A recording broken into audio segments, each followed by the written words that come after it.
जय श्री कृष्णा, राधे राधे।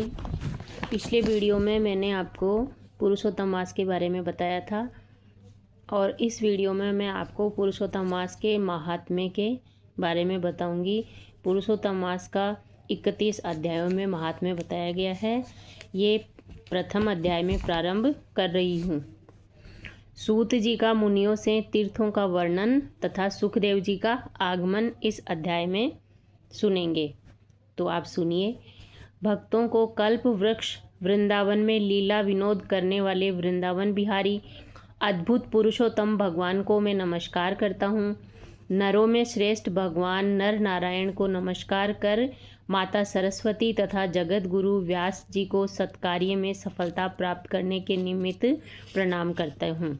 नैमिषारण्य क्षेत्र में यज्ञ करने की इच्छा से बहुत से मुनि आए, जिनके नाम ये हैं: असित, देबल, पैल, सुमंतु, पिपलायन, सुमति, काश्यप, जाबाली, भृगु, अंगिरा, वामदेव, सुतीक्ष्ण, शार्भंग, पर्वत, आपस्तंभ, मांडव्य, अगस्त्य, कात्यायन, रथितर, ऋभु, कपिल, रेभे, गौतम, मुद्गल, कौशिक, गालव, कृत, अत्रि, बभ्रु, त्रित, शक्ति, बुद्ध, बोधायन, वसु, कौंडिन्य, पृथु, हारित, धूम, शंकु, संकृति, शनि, विभांडक, पंक, गर्ग, काणाद, जमदग्नि, भरद्वाज, धूमय, मौन, भार्गव, कर्कश, शौनक, शतानंद, महातप, विशालाक्ष, विष्णुवृत्त, जर्जर, जय, जंगम, पार, पासधर,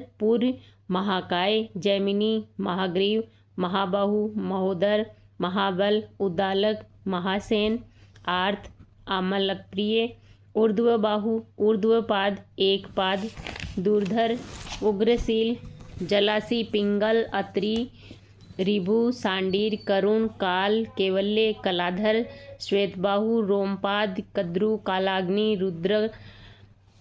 रुद्रग, श्वेताश्वतर, आधे, सरभंग, पृथु, श्रवा आदि ब्रह्मिष्ठ और वेदपाठी ऋषिगण अपने शिष्यों सहित लोक कल्याण करने के लिए एकत्रित हुए, क्योंकि ये सदैव परोपकार में लगे रहकर वेदानुकूल कर्म करते हुए दूसरों के हित में संलग्न रहते हैं। ये नैमिषारण्य क्षेत्र में यज्ञ करने के लिए इकट्ठे हुए थे। इधर सूत जी भी तीर्थों का भ्रमण करते हुए अपने शिष्यों को साथ आ पहुँचे। वहाँ सूत जी ने संसार सागर से पार उतारने वाले समस्त ऋषिगणों का दर्शन किया और शिष्यों सहित सबको नमस्कार करके सूत जी आनंद मग्न हो गए। ऋषियों ने लाल रंग की वृक्ष की छाल पहने हुए प्रसन्न मुख, शांत, सद्गुण युक्त, परमार्थी, आनंद स्वरूप परम तत्व के जानने वाले सूत जी को ऊर्ध्व पुंड्रु तिलक लगाए। गोपी चंदन की मृत्तिका से राम नाम तथा दिव्य शंख और चक्र का छापा लगाए। तुलसी की माला तथा जटाओं के मुकुट से शोभित महा अद्भुत मंत्र का जाप करते हुए सब शास्त्रों के सार, तत्व के ज्ञाता, सब जीवों का हित करने वाले, इंद्रियों और क्रोध को जीतने वाले, जीवन मुक्त, जगत के गुरु वेद व्यास जी के कृपा पात्र और व्यास जी के सम्मान ही इच्छा रहित तथा विविध गुण संपन्न देखकर समस्त मुनिजन सहसा एक साथ उठकर खड़े हो गए। सभी ने तरह तरह की अद्भुत कथाओं के सुनने की इच्छा से सूत जी को घेर लिया। तब सूत जी ने हाथ जोड़कर विनम्र हो ऋषियों को प्रणाम किया। तब ऋषि बोले: परम भागवत सूत जी, आप चिरंजीव हो। आप हमारे बिछाए हुए इस उत्तम आसन पर विराजिए, क्योंकि आप बहुत थके हुए हैं। ऐसा अनुरोध कर सभी ऋषिगण अपने अपने आसनों पर बैठ गए। तब तपोवृद्ध रोमहर्षण के पुत्र श्री सूत जी ऋषियों से आज्ञा लेकर अपने आसन पर बैठ गए। तब सूत जी आसन पर बैठ गए और उनकी थकान दूर हुई। तब मुनियों ने पुण्य कथा सुनने के विचार से सूत जी से कहा: हे सूत जी, आप महाभाग्यवान हैं, क्योंकि आपने गुरु वेद व्यास जी की कृपा से भगवत रहस्यों को वर्णन करने की शक्ति प्राप्त की है। आप सकुशल तो हैं, न जाने बहुत दिन पश्चात आज नैमिषारण्य में कैसे आ गए। आप वेद व्यास जी के शिष्यों में शिरोमणि, हम सबके पूज्य हो।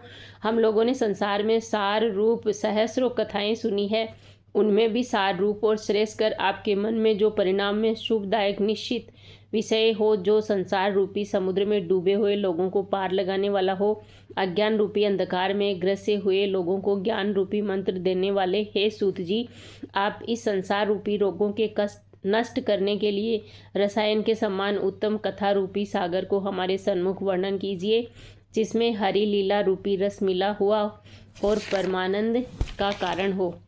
ऋषियों के ऐसे वचन सुनकर सूत जी हाथ जोड़कर आदर करते हुए बोले, हे मुनिजनों, आप सब मेरा मनोहारी उपाख्यान सुनिए। मैं पहले पुष्कर नाम के तीर्थ को गया, वहाँ स्नान करके देवताओं, ऋषियों और पितरों का तर्पण आदि से तृप्त किया। पश्चात जन्म मरण आदि सब बंधन विनाशिनी यमुना के तट पर गया। वहाँ से क्रमानुसार अन्य तीर्थों में होता हुआ गंगा जी के तट पर आया।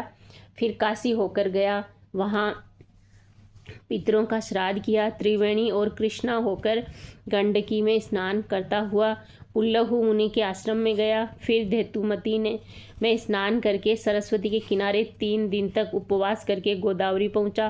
फिर कृतमाला, कावेरी, निर्विंध्या, ताम्रपर्णी, ताप्ती, वैहायसी, नंदा, नर्मदा और शर्मदा में स्नान करके चर्मवती होता हुआ सेतुबंध रामेश्वर गया। वहाँ से बद्रिका आश्रम धाम पहुँचा। वहाँ नारायण का दर्शन कर तपस्वियों को नमस्कार करके फिर नारायण की स्तुति कर सिद्ध क्षेत्र आया। इन सभी तीर्थों में भ्रमण करते हुए कुरुक्षेत्र गया। वहाँ से जांगल देश होता हुआ मैं हस्तिनापुर पहुँचा। वहाँ पर मैंने सुना महापुण्यवान राजा परीक्षित बहुत से ऋषियों के साथ गंगा जी को जा रहे हैं। उनमें अनेकों सिद्ध योगी और महासिद्ध मुनि थे। कोई निराहारी, कोई केवल वायु भक्षण करने वाला, तो कोई पत्तों को खाकर रहने वाला था। कोई केवल श्वास के बल पर ही जीने वाला, तो कोई फलाहारी और कोई फैन का आहार करता था। हे विप्रो, उस समाज में कुछ पूछने की कामना से मैं भी वहाँ गया कि वहीं भगवान मुनिराज व्यास जी के पुत्र महातेजस्वी श्री सुखदेव जी आ गए, जिनका मन भगवान श्री कृष्ण के चरण कमलों में लगा हुआ था। उनकी 16 वर्ष की आयु थी। शंख के समान कंठ, लंबे और चिकने केसों से घिरा हुआ मुख था। शक्तिवान कंधे, चमकती हुई कांति, अवधूत वेश, ब्रह्म स्वरूप बालकों से घिरे हुए थे जो उन पर थूक रहे थे। स्त्रियां धूल फेंक रही थी जैसे भिन भिनाती मक्खियों से घिरा हुआ हाथी। ऐसे महामुनि सुखदेव जी को धूल से सने हुए देखकर समस्त मुनिगण एक साथ उठकर हाथ जोड़कर खड़े हो गए। इस प्रकार बड़े बड़े महर्षियों द्वारा उन्हें पूजित देखकर परेशान करने वाले स्त्री और बालक दूर से ही पश्चाताप करते हुए उनको प्रणाम कर क्षमा याचना करते हुए तथा पछताते हुए अपने अपने घर चले गए। तब मुनियों द्वारा बिछाए गए कमल चक्र जैसे ऊंचे श्रेष्ठ आसन पर श्री सुखदेव जी विराजे। वहाँ व्यास पुत्र ज्ञान रूपी महासागर सुखदेव जी ऋषियों द्वारा पूजे गए ऐसे शोभा पाने लगे जैसे तारागणों के मध्य चंद्रमा। और ये अधिक पुरुषोत्तम मास का महात्म्य का प्रथम अध्याय समाप्त हुआ। जय श्री कृष्णा, राधे राधे। दूसरा अध्याय मैं अगले वीडियो में लेकर आऊँगी, जो आप अगला वीडियो मेरा देखना, जो मैं प्लेलिस्ट में डालूँगी, वहाँ से आप सुन लेना। जय श्री कृष्णा।